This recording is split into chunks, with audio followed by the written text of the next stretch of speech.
And we start this game by checking in with the third member of our crew, Madi Morris. As you mentioned, John, we are playing football in a baseball stadium here at Globe Life Park, formerly the home of the Texas Rangers from 1994 to 2019.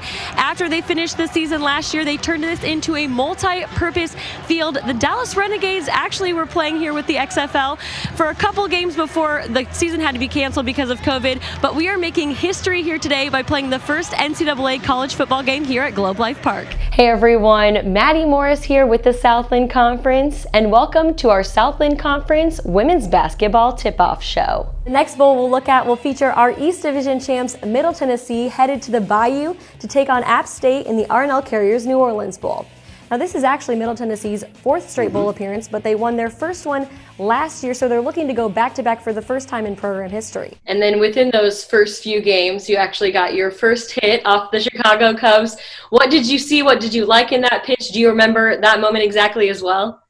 I do. I think it was a 2-2 count. The 6th-seeded Southern Miss Golden Eagles have already shocked people this week in the Air Force Reserve Conference USA Women's Soccer Championship. First, they eliminated the 3-seed UAB in the quarterfinals, then pulled off the upset over the 2-seed Florida Atlantic in the semis. Today, they face their toughest challenge as they take on top-seeded North Texas, who is averaging 18 shots a game this week. The Bearcats ended their 2021 season undefeated and took home the program's first national title. Coach, a fairly low-scoring game, but you limited the Huskies to only 8 points in that second quarter. What are you most impressed with your team defensively? Well, we're doing a great job of talking. We're flying around. We're really not giving up too many open looks. Madi Morris here inside the Conference USA studio for our Player of the Week show presented by Top of the World. Each week, tune in here at 3 p.m. Central to see if your favorite player gains recognition for his or her performance over the weekend. As we turn our calendars to December, it's time to turn our attention to basketball. It's been so much fun here at the Merrill Center this last week. We are here at halftime of the Women's Basketball Championship. History will be made today because one of these two teams will be punching their ticket to the NCAA Championship for the first time in school history. What does that mean for the conference? Maddie, that's so exciting what we have going right now. When Tina Langley took over as the Rice head women's basketball coach in 2015, she had one goal in mind: putting the program on the map. In her 4th year with the Owls, she has done just that.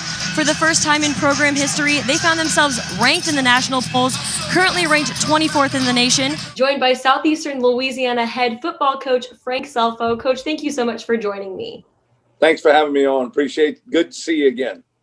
It seems like it's been forever since we've actually played a collegiate football game at the FCS level. What are you and your team most excited about finally taking the field again? Coach, you told me yesterday that in order to win, you have to have all of your players playing together. What did you think of tonight's collective win? Let's send it down to Madi Morris. Madi? Thanks, guys. Now for UTEP interim head coach Mike Price, this is not his first time coaching here in Roberts Stadium.